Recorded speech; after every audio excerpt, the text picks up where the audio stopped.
കൂട്ടക്കൂറുമാറ്റമുണ്ടായ മറ്റത്തൂരിൽ കോൺഗ്രസിൽ സമവായം. BJP പിന്തുണയിൽ panchayat vice പ്രസിഡന്റായ നൂർജഹാൻ നവാസ് നാളെ രാജിവെക്കും. സഖ്യം ചേർന്ന് വോട്ട് ചെയ്ത പഞ്ചായത്ത് അംഗങ്ങൾ തെറ്റ് ഏറ്റുപറയും. കെ.പി.സി.സി പ്രസിഡന്റ് ഇടപെട്ട് വിമത വിഭാഗം നേതാക്കളുമായി ഇന്ന് നടത്തിയ ചർച്ചയിലാണ് തീരുമാനം.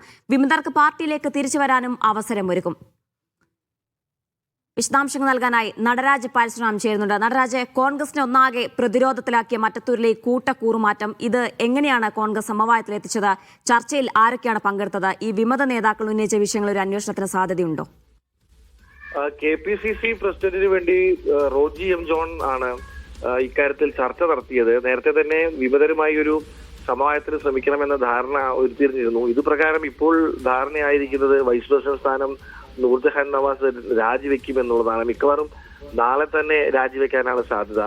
മറ്റ് വിമത അംഗങ്ങളും അവരുടെ തെറ്റ് പാർട്ടിയോട് ഏറ്റുപറയും. അതിനുശേഷം ഇവർക്ക് പാർട്ടിയിലേക്ക് തിരിച്ചു വരാനുള്ള ഒരു അവസരം ഒരുക്കും എന്നാണ് അറിയുന്നത്. സണ്ണി ജോസഫിന്റെ പ്രതിനിധിയായി റോജി എം ജോണിനോടൊപ്പമാണ് ഈ വിമത നേതാവായ ടി.എം. ചന്ദ്രൻ അടക്കമുള്ളവർ ചർച്ച നടത്തിയത്. ഈ വിമത നേതാക്കൾക്ക് നേരത്തെ തന്നെ മറ്റത്തൂർ വിഷയത്തിൽ പല പരാതികളുമുണ്ട്. തെരഞ്ഞെടുപ്പിന് മുമ്പേ തന്നെ അവരത് ഉന്നയിച്ചതാണ്. ആ പരാതികളിൽ അന്വേഷണം നടത്താനും ധാരണയായിട്ടുണ്ട്. മറ്റത്തൂർ വിഷയത്തിൽ DCC നേതൃത്വത്തിന് തെറ്റുപറ്റിയിട്ടുണ്ടോ എന്ന് പരിശോധിക്കാമെന്ന് KPCC ഉറപ്പ് നൽകിയിട്ടുണ്ട്.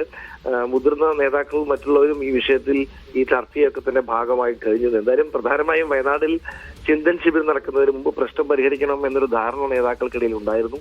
അത് ഏതാണ്ട് നടപ്പാക്കുകയാണ്. കൂടുതൽ കാര്യങ്ങൾ നാളെയും മറ്റന്നാളുമായി ആണ് നടക്കുക. ശരി, ഏതായാലും മറ്റത്തൂരിൽ സമവായമായിരിക്കുകയാണ്. KPCC നേതൃത്വം നേരിട്ട് ഇടപെട്ടാണ് സമവായത്തിൽ കാര്യങ്ങൾ എത്തിച്ചത്. നടരാജ പരശുറാമാണ് വിശദാംശങ്ങൾ നൽകിയത് തൃശ്ശൂരിൽ നിന്ന്.